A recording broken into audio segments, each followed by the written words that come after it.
Copiii trebuie să învețe că nu e normal să dea șpagă. Dacă din școală îi învățăm să dea șpagă, după aia ne mai mirăm că ajunși adulți vor lua șpagă, nu?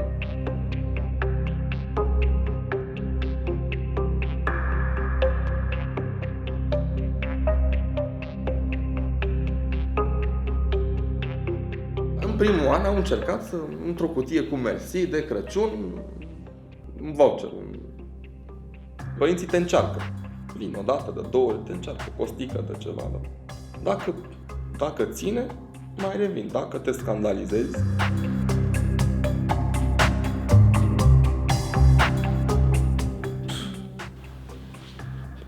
inspectorul școlar e pus politic, directorii sunt puși politic. Copiii simt la un moment dat că sunt niște chestii anormale, mai sunt unii care se răzvătesc, toți vor să plece. Mă mai cer cu ei pe Facebook. Dacă plecați toți, că aici cine mai rămâne? Mie cine îmi plătește pensia?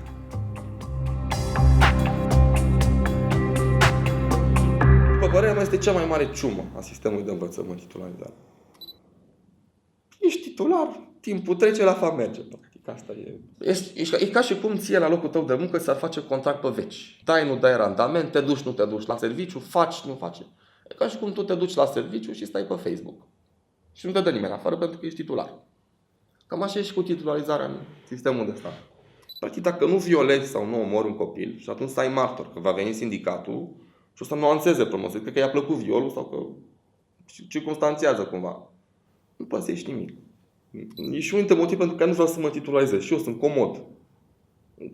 Cred că m-aș puturoși dacă știi că cred că orice fac, orice nu fac, indiferent de ce fac, nu mi se întâmplă nimic. Unde mai e motivația?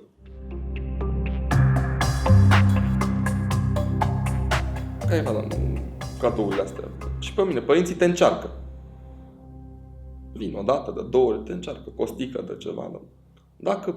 Dacă ține, mai revin. Dacă te scandalizezi. În primul an au încercat să, într-o cutie cu mersi de Crăciun, un voucher. Și am văzut voucher, am făcut urât și nu știu câți dintre colegii mei au refuzat voucherul. Cum am făcut eu și am rușinat, le-am spus copiilor, uitați ce au făcut părinții voștri. Am uitat, au strâns bani, au luat voucher. Ce părere aveți despre chestia asta? Mai ales că eu le spusesem la prima oră de informatică că suntem prieteni și că putem discuta orice. Cum vi se pare între prieteni să oferi bani? Și le-am explicat că eu sunt plătit, așa prost cum știți și voi că sunt plătit, nu mă obligă nimeni. O fac în alegere personală. Nu trebuie să substituiți voi cumva faptul că eu sunt prost plătit de către stat. Și nu s-a mai întâmplat.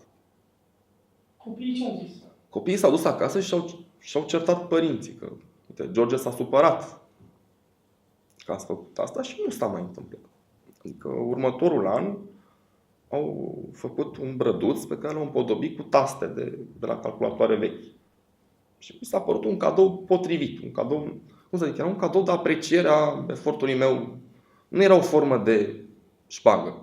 Eu consider ca profesor că am avut o atitudine normală și că i-am educat într-un fel să nu facă asta. Și cred că am înțeles.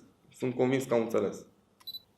Copiii trebuie să învețe că nu e normal să dea șpagă. Dacă din școală îi învățăm să dea șpagă, după aia ne mai mirăm că ajunși adulți vor lua șpagă, nu?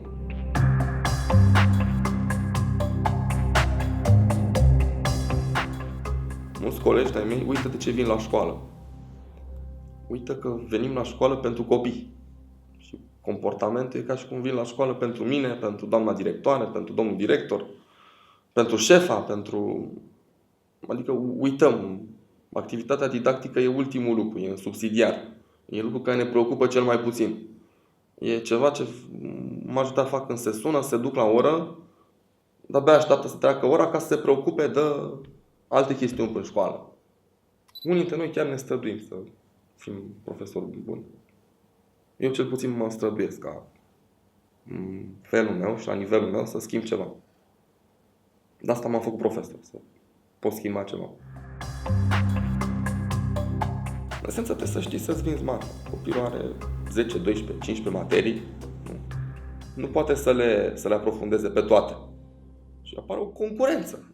Trebuie să învingi Facebook-ul, Instagram-ul, iubita, iubitul, telenovelele, așa, să-i ții țintiți asupra ta, măcar o jumătate de oră, 40 de minute, să împărtășești ceva. Copiii sunt cel mai bun etalon al lui. Copiii imediat evaluează un om care e în fața lor. N-a pus să deschizi gura să zici ceva de specialitatea ta. Copiii deja te simt ca om. Dacă te simți mai slab, te vor scoate afară de la oră cât o catedră. Rolul în societate al profesorului nu mai e cel care era odată. Dacă la țară, profesorul încă este respectat. Profesorul, preotul, mentalitatea rurală. Dar în București, în orașele mari, profesorul e ca oricare alt membru al societății, dimpotrivă are un salariu mai mic.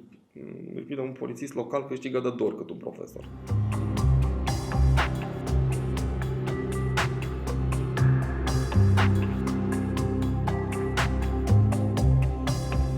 Uite, aici, la școala metropolitană, sunt clase cu 5 elevi, 6 elevi. E ca o meditație. Și mult mai bine lucrezi. Îți dai seama, mult mai bine te poți preocupa de nevoile fiecărui elev, în momentul că ai 5 elevi sau, să zic, 10 elevi într-o clasă. Și alte, cum la Vian, se ajunge la un moment dat, în mod paradoxal, la 37 de elevi într-o clasă, care e peste numărul legal. Și vin tot soiul de personaje cu aprobări luate de pe la minister, inspectorat, și se populează până la refuz o clasă în care nu încap fizic 37 de elevi, nu avem 37 de calculatoare la laboratorul de informatică. Există o limită, dar de la limită se pot da derogări.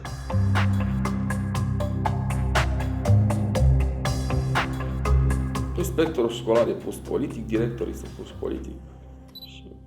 Copiii simt la un moment dat că sunt niște chestii anormale, mai sunt unii care se răzvrătesc, se mai scandalizează, adesea sunt reduși la tăcere, se scarnotă la purtare pe motive dintre cele mai exotice.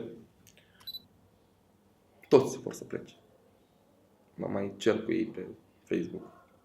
Dacă plecați toți, zic, aici cine mai rămâne? Mie cine îmi plătește pensia? Cel mai mult își doresc să plece ca să nu mai întâlnească oameni ca mulți pe care i-au întâlnit ca profesori, să nu mai vadă un mediu politic instabil, ca la noi în țară, să nu mai vadă prim-ministru analfabet. Astea sunt lucruri care cred că îi fac pe copiii ăștia să plece. Culmea este că sunt și dintre colegi de-ai mei profesori care spun că aici nu mai e nimic. De ce te scandalizezi că vor să plece? Și chiar mă certam săptămâna trecută cu o colegă, profesoară de limba română pe Facebook, dacă tu ca profesor consideri că nu mai e nimic și că să plece, dă-ți demisia. I-am zis, tu ce faci? Care mai e finalitatea muncii tale dacă ți-ai pierdut speranța, nu?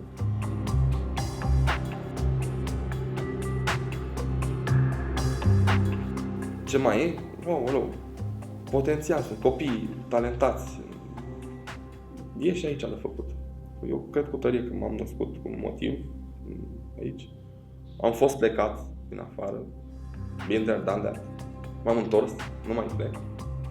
Și mă străduiesc să fac ceva bun aici.